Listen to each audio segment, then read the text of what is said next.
ঢাকা 17 আসনের যিনি প্রার্থী তিনি বেশ কিছু চটকদার কথা বলছেন, মুখরোচক কথা বলছেন। হয়তো মিডিয়ার দৃষ্টি আকর্ষণের জন্য এটা ওনার একটা ব্যক্তিগত রাজনৈতিক কৌশল হতে পারে।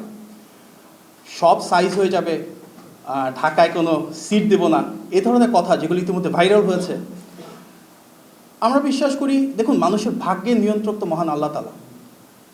কোন আসনে কে বিজয়ী হবেন এটি উনি নির্ধারণ করবেন। এখন যদি একজন ব্যক্তি এককভাবে ঢাকার 20টা আসনের নিয়ন্ত্রণ নিতে চান, বা উনি যদি সব প্রার্থীর ভাগ্য নির্ধারণ করতে চান, এটি ওনার ব্যক্তিগত সিদ্ধান্ত। ওনাকে সেই আসন বন্টনের দায়িত্ব কে দিয়েছেন?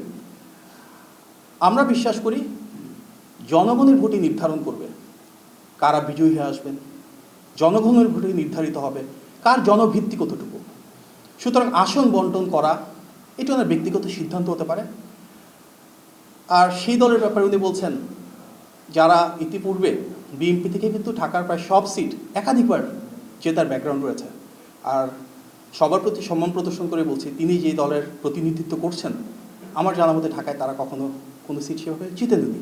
সুতরাং উনি ওনার ব্যক্তিগত মতামত দিতে পারেন, সেটা একান্ত ওনার ব্যক্তিগত সিদ্ধান্ত। তবে মুখরোচক কথা বলার সংস্কৃতি থেকে মনে হয় আমাদের বেরিয়ে আসা উচিত।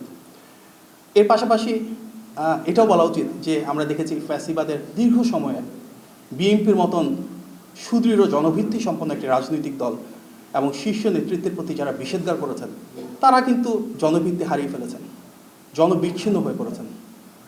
আগামী বাংলাদেশে আমরা ইতিবাচক রাজনীতি চাই।